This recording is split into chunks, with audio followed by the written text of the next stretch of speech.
He's definitely brutal. He's always savage. And you're definitely getting wrecked.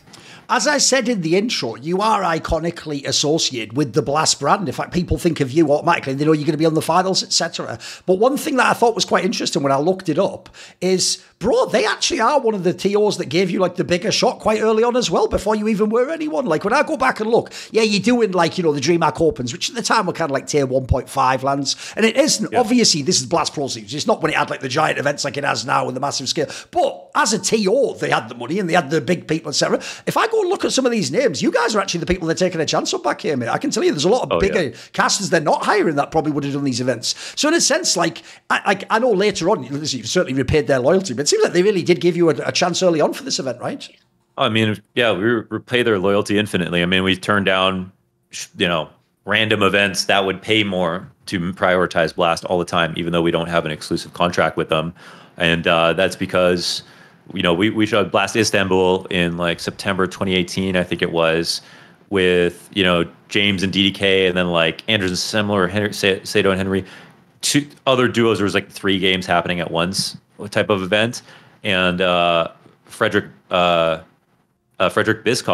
one of the founders of, I think, Blast and Astralis at one point, he came up to us before the finals started and he's like, "We want you guys to cast the finals."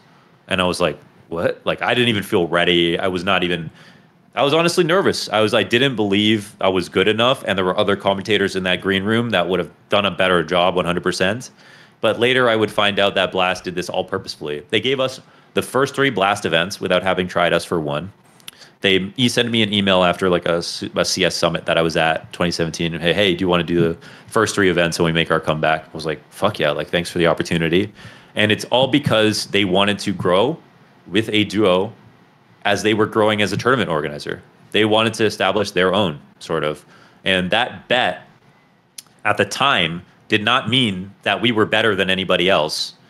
But it was true that because we grew with them, we have a relationship that you can't create from bringing in commentators that are already established with other companies and are doing events they consider more prestigious.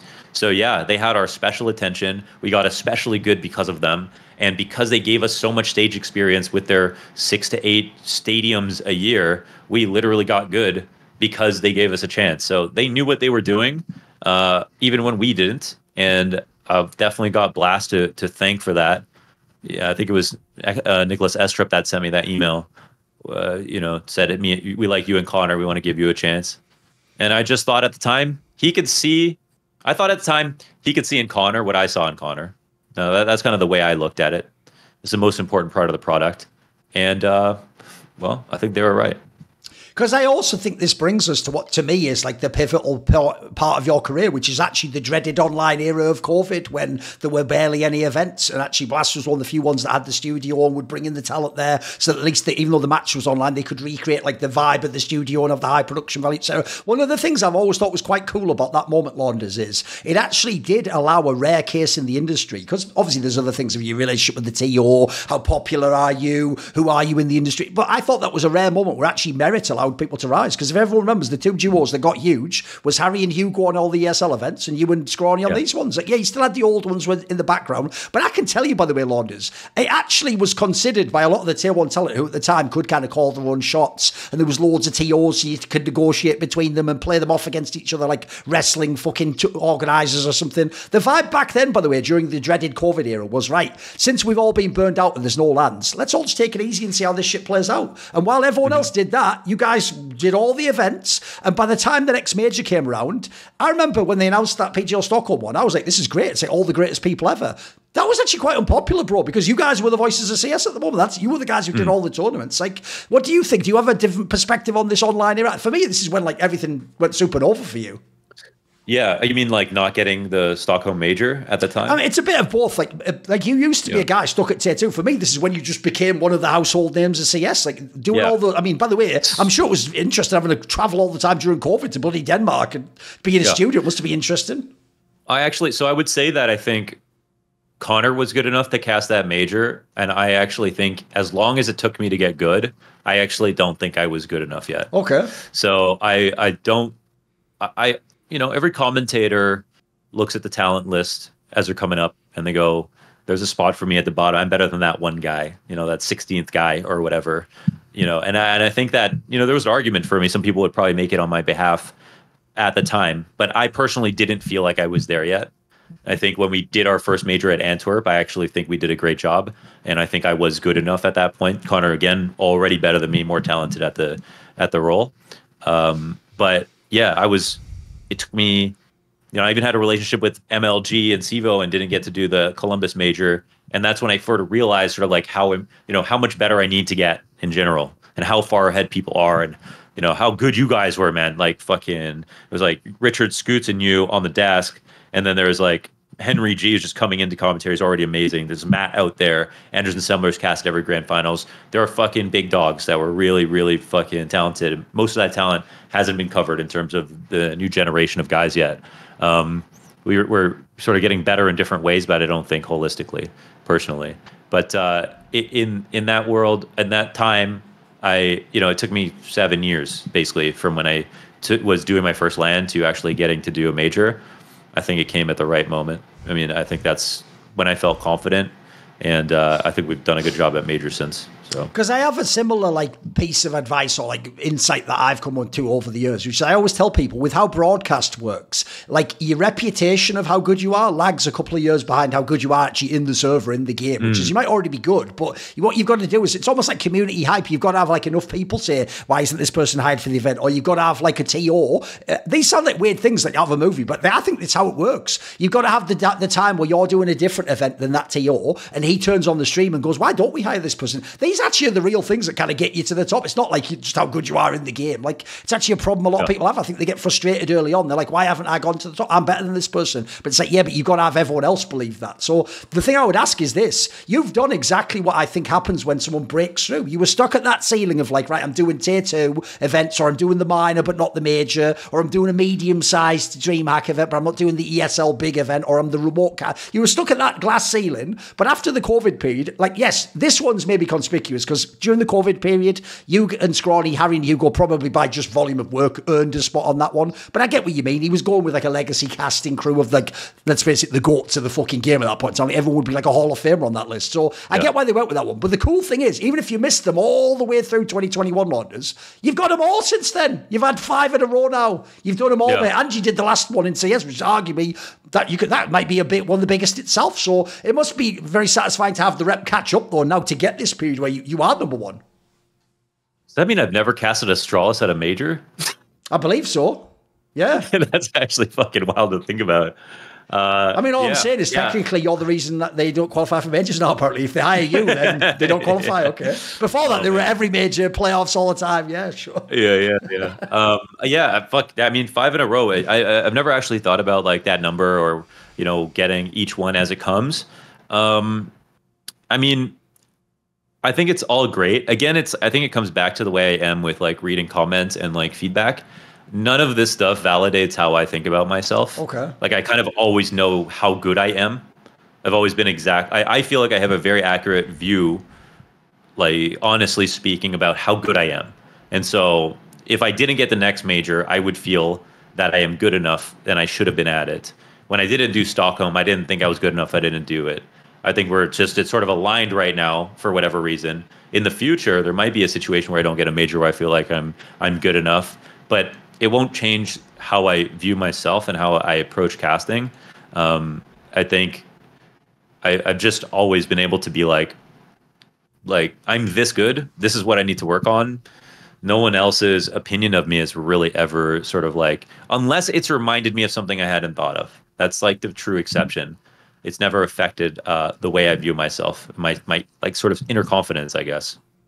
I hope you're aware, though, take stock for a second. 5 majors, by the way, is a lot. That might sound like nothing to most people because they know there's 19 majors or whatever. Bro, no one got hired to all the majors. Some people had the 2 or 3 years, or they had one TO would hire them for that, but not the other one. To actually do, first of all, 5 in a row is crazy. It means everyone hires you now. That's actually a big breakthrough in itself. It's a validation from the industry. And then secondly, to even have done 5, and at this point in time, touch wood, you're going to do more. You're going to do hopefully double digits. That's already a pretty significant esports career, mate. I know to you might always think of yourself as you're in the wake of the Anderson. That's a legendary career in itself, mate. Yeah, maybe that is. I think I guess the one thing I do think about in terms of like counting is major finals. So like, I mean, you do have to have your tournament organizer. True. That will give you that, right? Like we will never cast an ESL major final. I don't know, like if that's a surprise to people, but that's just how it goes, you know? Of course. But with Blast, it would make sense, obviously, and to be in a club of people who have casted 2 major finals, that's a pretty exclusive club. I think one was already pretty exclusive. It's like however many, 18 people or something like that. We counted before Paris because we were like, damn, like this is really fucking special. Like when we were fucking nervous before Paris happened, we were like, I thought I was gonna die. I thought something was piano was gonna come out of the fucking window above me, and I just thought like this is it. Like there's no way this is actually happening. So it was pretty fucking special to be able to do that. To be able to do 2, I'm very excited for. If we cast Austin finals, I don't know. Maybe we don't. We have casted almost every Blast final. We don't have any influence or control over it. But if we did, this would be a very special sort of a group of people that we would be associated with. And I think I'm also very much looking forward to having more fun this time because I was so stressed. It was the last CSGO major. It was our first major final. It was Blast finally doing a major for the first time. It was just such a confluence of like special circumstances and so much responsibility to usher in a new game and end the last one. And I think I wasn't able to just have fun. And I was looking at too many stats and I was thinking about what the round 28, 29 would look like on the third map and saving so much stuff there that I think I wasn't using enough stuff early on just to make the game as good as it could have been as it went on. And most people would watch it and they'd think, oh, you did a great job. And Scrawny's intro was awesome. It was the best part. But personally, I wasn't as opened up. It wasn't my best day. And I know that I can have way more fun when we do our next one. And I think that's also, ironically, that would be the best way to celebrate the game and not trying to focus on how serious it is and everything like that. And that's the other trick of commentary is like having fun in like the most high pressure circumstance of your life. By the way, along similar lines, though, that has to also be a cool reversal of fortune. As I said, there was years where you would do the minor and then you used to just watch the major at home on Twitch like everyone else. Or, you get hired, but you're not going to be like at the time, ESL did the most majors ever. And spoiler, they're going to put Machine and fucking Sponge on. That's just, we all know the way the industry works. In the same way as, by the way, if they worked Blast, they wouldn't be doing the final that. We all get that. So it's kind of cool, though, that you get to do the last major, though. Like at the time, no one knew. Even though now we can all say it's all fine, CS2 transition generally was all good.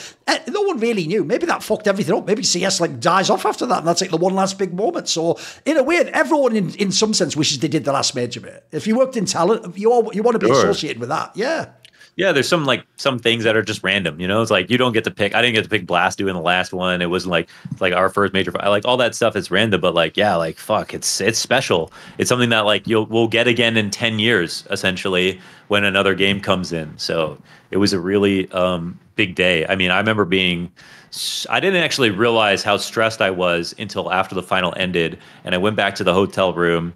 And I was with Maddie, and I was lying down on the bed. I was totally naked, and I just didn't want to be touched. I was like, I just didn't want anyone. I didn't want to talk. I was naked, didn't want to be touched. I didn't want to talk to anybody. I didn't want to celebrate. I didn't want to go to the after party. I just lied there. And I remember we eventually, got dressed, went out for the after party, and I was walking down the alley. And we passed the Five Guys we would always go to for lunch during the regular days. And Connor was sitting there by himself on like a stoop eating a fucking Five Guys, just like not had talked to anybody. I had messaged him, he'd not responded to me, and he was just depleted entirely. And I had the exact same level of emotion. It was like almost so much sort of stress about doing a good job that we couldn't even feel it until after it was all over. So it was like a really sort of like a big sort of emotional dump, I guess. But that speaks to how, it's a fucking, this game has made my life. Whether or not I believe I could have done something else, like if I have a temple and there's a god for me, it's fucking Counter-Strike. I've made my career doing this thing I love. My friends at home are all like sort of, envious of me being able to travel so much. I'm happy every day. I don't feel like I ever work, really. It's just fucking great. So yeah, it's just the highest honor, essentially. The only thing better than that would have been winning the major. I think that's the way I look at it. So I have the next best job, I feel, in the building. And I guess that's good enough for me. By the way, one thing you're referencing there, I'll just pick up on, I think gives a very good insight to people of how different it is to actually do the job from experience it. Because here's what's funny. I'll give my own mad out of context statement, right? From doing, this sounds hilarious, I'll phrase it really funny. From doing CS analysis work, I understand why rock stars take drugs and fuck groupies after the show launders. Clip that, yes. Put it everywhere. In 10 years, when I get caught, that'll be the seed of the crack. No, the reason why I say it though, Lon, is I feel like you'll be able to relate is this, right? When you're the person watching the concert, you think, wait, why would you need that though? You're already one of the greatest at what you do. You have a stadium of people who adore you. But what I understand is this, when you do the show, like you say, it's so built up, it's a performance industry. You know, you have to be your A game. You're trying to like hit all your spots, as it were, when you're doing it.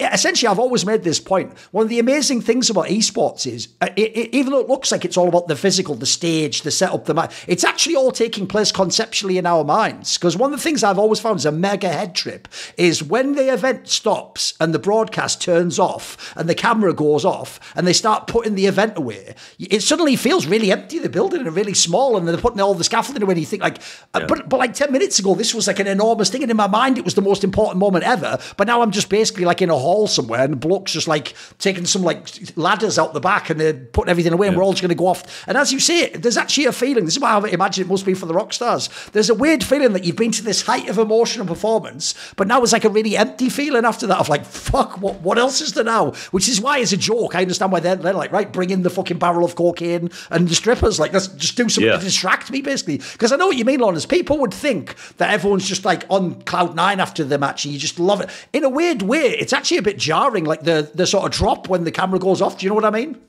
It's kind of like dying. It is like dying a little bit. And I think that there was like this Danish phrase for like a true sportsman dies twice, in the sense that when they retire is the first death. And that's why players hold on for so long, even after they know they're not good, or the boxer does one more fight. You know, it's because, especially in fight sports, I'd say that's probably the peak of it in terms of you can never experience that level of high again. Yes. You won one-on-one versus somebody who spent 6 months trying to figure out how to kill you. Like, that probably feels better than anything ever. And so I understand that you can't recreate that. And that's actually why, you know, it can be drugs and stuff like that. But one thing I learned for sure watching back on all the years of people before me is that you got to have extremely strong roots at home, as strong as possible.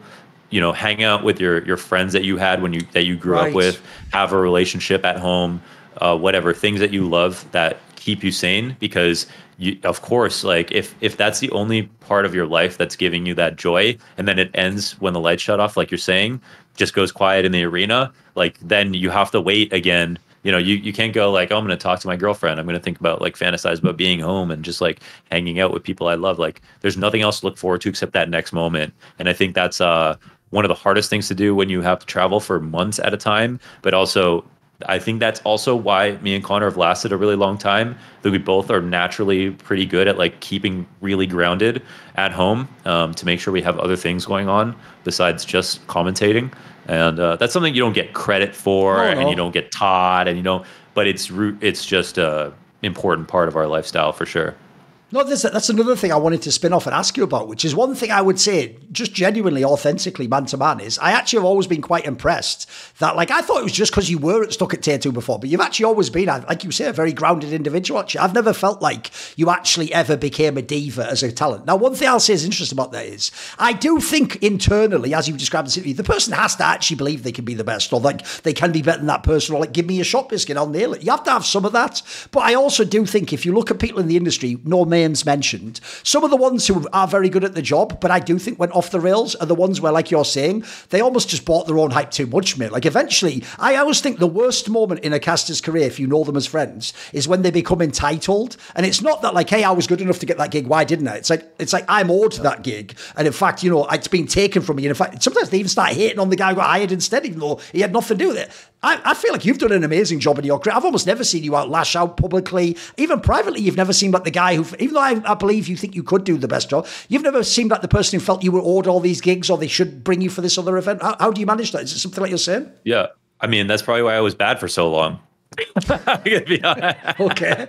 I mean, that's just a reality. Like the more eccentric personalities of the past, yourself, like Richard, like everyone's gotten into so much trouble over the years, and it's because of like, you know, a lot of confidence, a lot of believing in yourself, and Connor has that entitlement more than me. I think he's never been like, oh, we are owed this job, but I'll catch him in moments where it's like he's asking for something that it's like you could have just done that yourself, you know? Right. And I do have he's both humble in the sense though of like, he goes into production and hangs out with everyone. He knows everyone by name. He knows everyone's jobs. He literally is just like hanging out with people. He makes every like PGL and Blast feel like a family. I think largely is like Connor's doing. But I also don't want to tamper too much with that ego that he has, where he feels like he deserves things, or he's a little bit jealous of other people in certain situations. I think like I'm a big believer of that Nietzsche quote that was like, you should pay attention to your envy because it shows you what you want. And then I think that he essentially like he should just try to channel that as much as possible,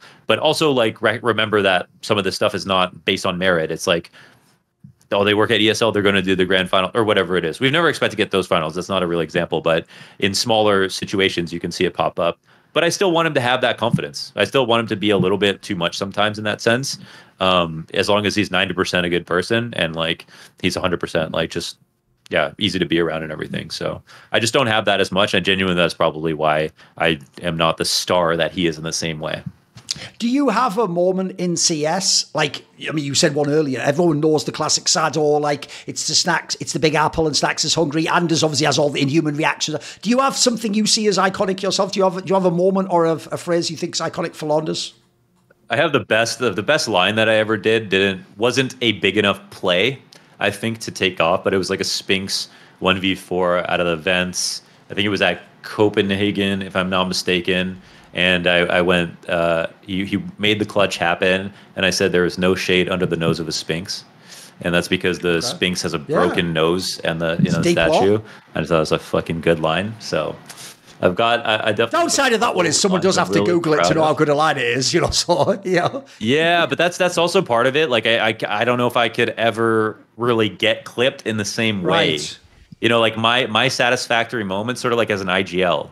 They don't really get moments during the match as it happens so much. You'd have to clip the whole round or the whole half. Yeah. That's sort of how I feel. I know after I've done a half where I've been in tune with the conditioning of the map, I know what the IGLs are thinking, and then I literally know what the coaches are going to say in their next tack pause, and then the good team calls that play, and I've said all of this before it happens. Those are my satisfactory moments, but it's much less clippable, I think. So, yeah. By the way, one thing I want to ask, I'm just going to make this very open-ended, is I've never actually seen, maybe you did an explanation somewhere, what is actually the situation with you and the BOXR company, this like apparel group that you're with? So is it actually just your company? Did you start? Is it you and a friend? What is the logic? Because I've never understood quite what your mission with that was. Like, for example, I know you've done a few collabs now. I'm amazed you didn't do more over the years. I always thought you'd get like involved with players and do like a big blow up, a huge thing or something. So give me some thoughts. What is this thing? Why is it still a part of your life and your career? Yeah, so I mean, before I actually started YouTube and I was in university, I'd worked a few retail jobs. I worked at like Armani Exchange in the mall and stuff like that. And I remember I used to you'd get a fucking crazy discount. It was like 75% off for like the month. Just goes to show you that their quality is trash. But I used to buy their clothes. I'd buy like 8 blank hoodies that they made that I thought were cool, and then I'd print on them. And I had another clothing company called Karma Clo, and I basically was like selling that stuff myself. And so I just had always like an interest in fashion. So I just really enjoyed doing that. And then when I started in CSGO, my name was actually BOXR, and I just love branding. So I made my name BOXR. It was based on Slayer's BOXR, the StarCraft player, who was for me the goat of the embodiment of the esports spirit, in the sense of like he was both very good and also extremely famous and brought esports to another level for me when I was younger. He was just like iconic, jacket, the fucking tank micro, the like, you know what I mean? It's just like everything about him. So and like what he was doing in Korea. And so I named myself after him. I made the logo for myself just as a Steam profile picture. And then I also made it with the intention that I knew I would sell clothes one day. So I made my name Launders out of nowhere. Then I made BOXR its own brand because I didn't think people would want to buy Launders gaming t-shirts. I also thought there was never going to be a world where this brand is going to take off if it's called Launders Gaming or whatever. So I kind of knew that I was going to eventually turn that into a clothing brand. And I did that very like actively again, and so it's just become like essentially a side project to, you know, my life is priorities. Like if casting is my most important job, it makes me the most money, and it's the thing that it's most important to me to get better at and to keep doing. So that's number one. And then after that is like BOXR, and after that is like YouTube and everything like that.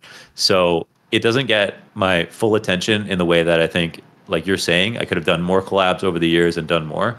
But we're starting to get to the point where we can do that. And we've done obviously pretty cool ones, Spirit, HLTV. So I just love making clothes. I just think clothes are awesome. It's just one more business venture I thought it would be cool to do. I thought of it as originally as a revenue stream. You know, it was like an extra couple grand a month. I thought it was a much better way for a fan to show appreciation for you than to just donate you money as a Twitch streamer.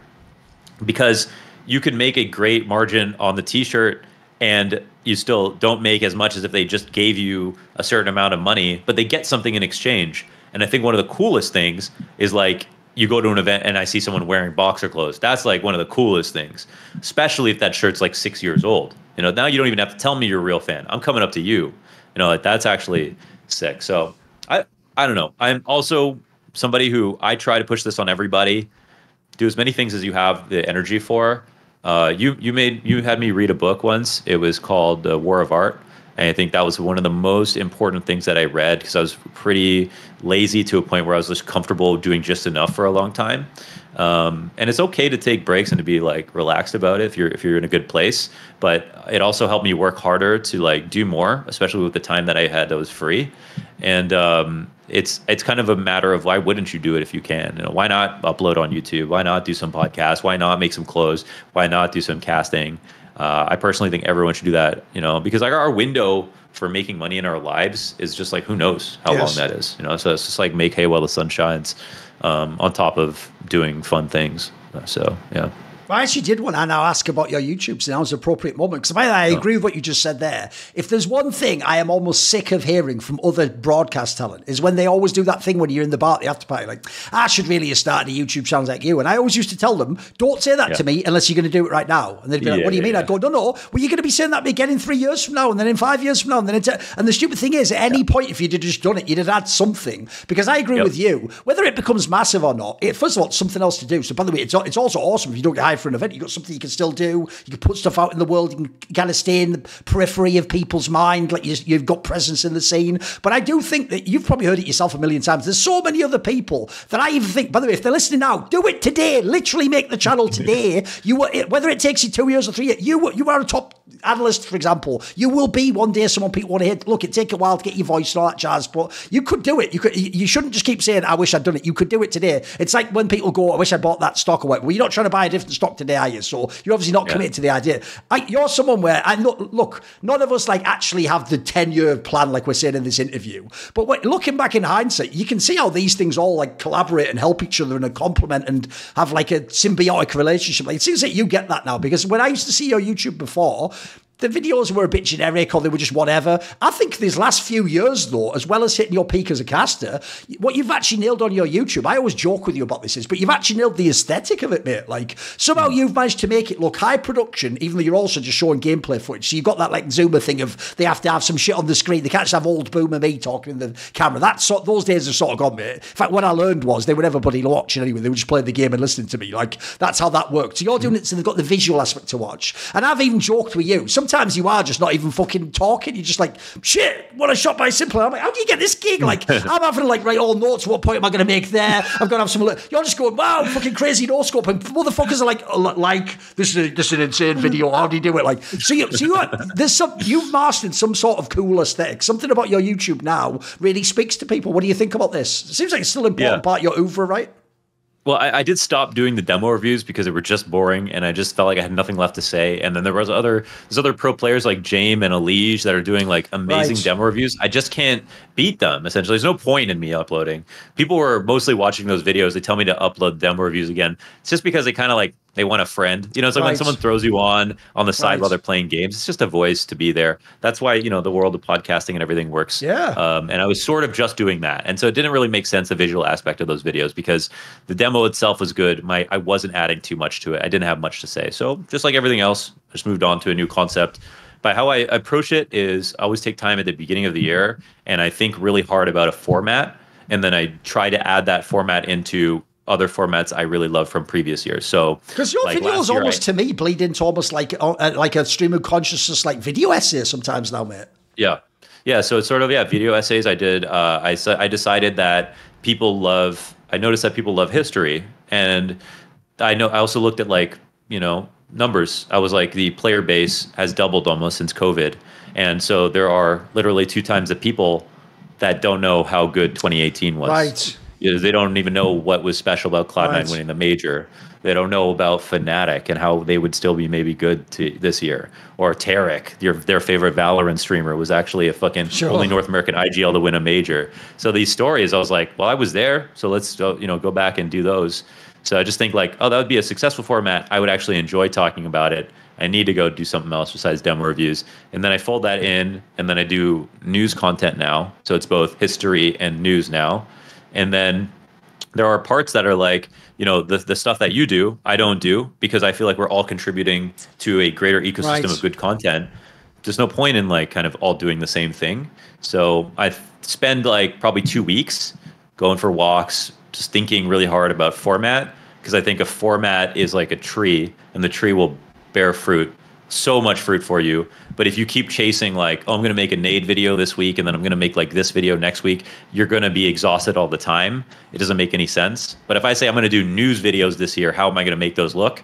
Then I can spin up the news video in a day of recording and send it to an editor to make, and I never feel exhausted and whatever. So I've been also deliberate about how I approach YouTube, and there's way more stuff I want to do. Honestly, I think if I wasn't doing YouTube Counter-Strike or anything, I'd be doing those 2-hour-long Joseph Anderson Dark Souls retrospectives, and just going into fucking games like that, Miyazaki lore and shit. I just love that shit. So, yeah. Because along these lines, I feel like we've also stumbled onto something there, which I want to throw to you, because I feel like this is actually a secret of making it. In my opinion, one of the main things about making it on broadcast is you have to understand that the real secret of broadcast is just entertainment. You can say it's entertainment, doing, for example, if Steele does a breakdown of a round, it might be really interesting tactically, but he better be entertaining while he does it as well, which he can also do. If it was really dry, I can tell you people will tune out, or they won't get it, or they won't, even if they like it, intellectually, they won't be getting the same feeling of this is cool, or wow, what a great point, or that's funny or something. So I think one of the secrets basically is, it's why loads of advice, if you notice, doesn't really work until it already did work for you, and then you realize what the mechanism was. So when you hear most advice, it sounds very trite and cliched. So a classic piece of advice is just be yourself, and it's that is actually the best piece of advice ever to become a personality. The problem is it also contains a bunch of brackets that they don't add in, but you also have to sort of work on yourself and figure out who you are, and also shave off some of the harsh edges, and then also figure out which edges need to be sharper and need to be, you have to, it's so complicated that, as usual, that simple sentence is great, but it contains so much you can unpack from it, right? Once you understand it, you're already there. Because you got to learn so what much I would ask you was this. I actually would, this is just who I am, mate. I would have told you 10 years ago, also don't do YouTube stuff just about your opinions. You're fucking boring. No one wants to hear you talk. In fact, the mad thing is, you're Indian. You'd be the least spicy curry ever, mate. You'd be like an aloo gobi or something, mate. But here's the interesting thing. I wouldn't say you've gone crazy the other direction, mate. You haven't become some outrageous person. What you've done somehow, though, and this is the secret, is you have sort of authentically become whoever you are now in your videos. And I think people just vibe with who you are. They sort of there's something about I think people just like to listen to you talk. It's not even always the point you're making. Do you have a sense of this? Yeah, I think it's also just it's sort of like a lie that people tell themselves, that it can't also be entertaining, but then also have substance. Right. So I think I found some sort of medium threshold of it's the history video, but then it's also funny, but it's genuinely you're learning stuff along the way. And I think that every creator can kind of figure out a way to do that while also being them authentically themselves. You're saying, I do feel like I have the infinite energy to do it because I enjoy doing it. So I'm never uploading content that I'm unhappy with.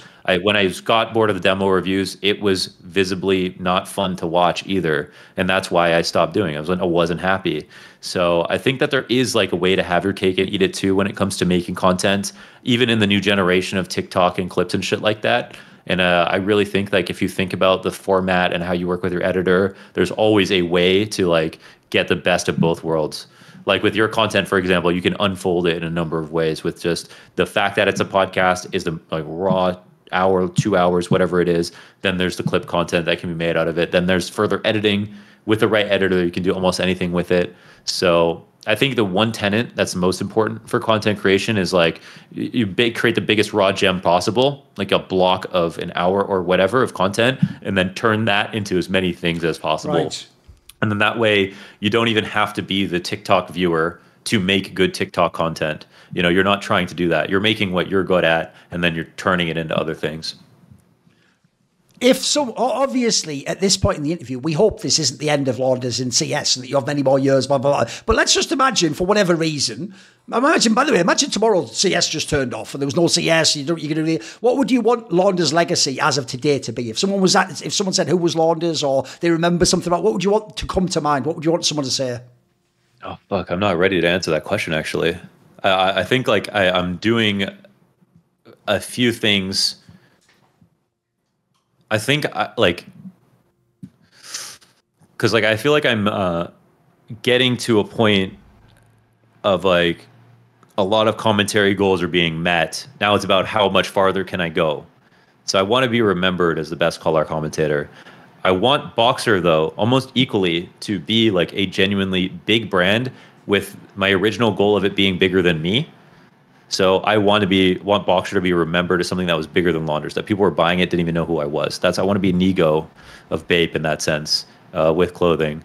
I want to be the YouTubers I looked up to when I was making my content. It was like Purge and Husky from StarCraft and like some of those guys that I feel like I'm not as good as or never really have been. They fucking blew up. I want to be the 1 million sub YouTuber. So I have some greater goals, but again, I don't think years ahead.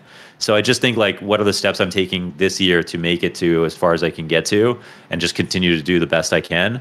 And so like, I don't know, because I don't think I'm a year out from any of those goals. Right. So it's hard for me to say exactly how I want to be remembered besides like, I'm interested in all of those goals right now to be remembered for.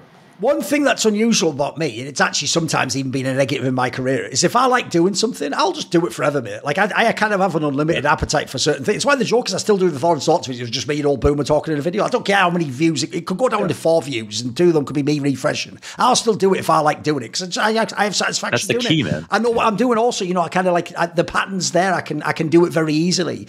But the thing is, I do know some people, like I can tell you there's some casters where the reason they haven't done 15 majors is they got bored, or they thought, is this all... By the way, Monty would tell you this. He would be like, is this all there is? Is this all I can do is be the best caster in League of Legends? Like, where do I go from that? How do I like become like someone on the broadcast? Or maybe I could be the director of these. So he always wanted to do some like bigger, ambitious goals. So the question I have is this. As a commentator, if we did another one of these in 10 years, you think you'll still be a commentator then?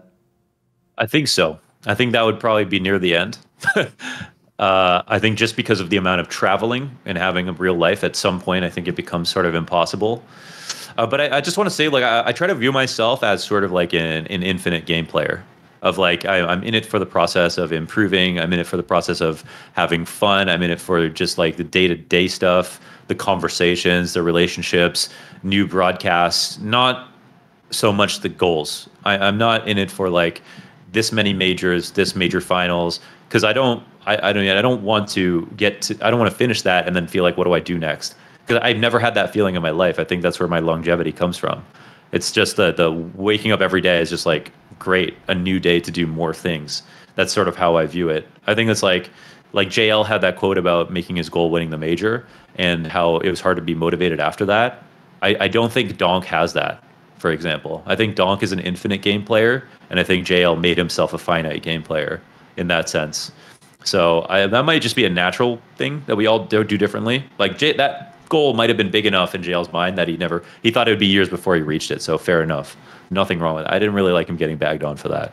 But I do think the difference is that like I can't really run out of motivation of doing things like this that I enjoy because there was no goal to begin with. It was just enjoying doing more, essentially. By the way, there's an aspect in that profile that they didn't really mention that I wanted to bring up. Because to me, if this was like a movie, this would be a key part of the script, mate. Which is when they tell that story about the crazy angle about how your dad decided to come here, but then he like himself got sent away and so he didn't even get to live with you for all these years. Right? When he's coming, I mean, I imagine like a lot of people, you have just the dream of like, we're going to go to another country and there's going to have this opportunity. What's funny, Launders, is as you said, if you think of traditional like Indian or Chinese parents or something, actually it's very famous that they hate people doing like weird things. Like they wouldn't want someone to become a rapper or a video gamer. They'd think like, no, dude, be a doctor, be a lawyer. These classic ways to, you know, have success and world. One of the craziest things I thought I would have hit this if this was like a fake narrative is, bro, in a way, you are your dad's success and his dream that he came to the West. Like, look, there is Blair, but I doubt you would have had this career if you'd lived in India, mate. You know what I mean? Like, if he hadn't taken that weird chance, we're not here doing this conversation now. You've had a crazy success. I imagine even he couldn't even have imagined, right? The irony is, that's 100% true. And the irony is, if I lived with him, there's no chance I'd get into sports. He would have never let me. Oh, right. So you had to get sent away as well, right? Okay. I think that's actually this is perfect. That's what's created this moment, is the fact that he brought me here and wasn't here. I think that's, he was when I was growing up, he was a guy who's, his favorite actor is Clint Eastwood, and he loved American Hollywood movies, and there was a way to do every single thing, and he didn't believe doctors should even have cell phones.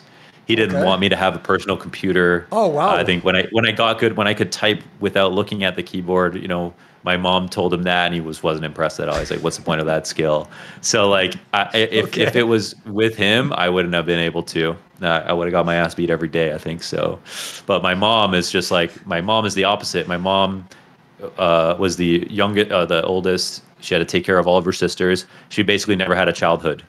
You know, like I introduced my mom to Charlie Brown like a few years ago, and she like fell in love with it. It's like a kid's cartoon, you know. Peanuts, yeah. And it's just because she never had like any like childhood at all. She was so busy all the time cooking. Well, that's a perfect recommendation. It's super wholesome. It's exactly what you'd want your childhood to be. I see what you recommend. It's a good one. So she let me do all these things that I probably wouldn't even let my child do, because she just desperately wanted me to be able to have a childhood. So it's just a perfect situation, really, I think. At the end of the interview, Launders, do you have anyone you want to thank? Is there a message for people? Is there someone you want to shout out? I want to thank you, man, because I think that less people have a Reflections than a fucking esports award. So I was really looking forward to this. Oh, yeah? You and whose army? Well, how about the Scrilluminati for one? They're the people who support my content. This video was kindly supported by The Concept, Matt Pugnatio Racula, Toucan, Jensen Gore, Tosh, Jason, Bane Diesel, Animosity, and you know it, everyone does. A special thanks goes out to my main man, Jerky's Minion, for the long-term support. Do you want to ask a question for my AMA videos? Would you like teasers? Find out what upcoming guests I've got? You want to suggest a topic or a guest? Maybe you want to be part of one of those 1 hour lengthy online discussions I do where the topics are set by you. Well, if any of these perks or more tickle your fancy, I think you know what to do by now. Put your money where your mouth is and join the Scrilluminati, where Patreon link in the description below.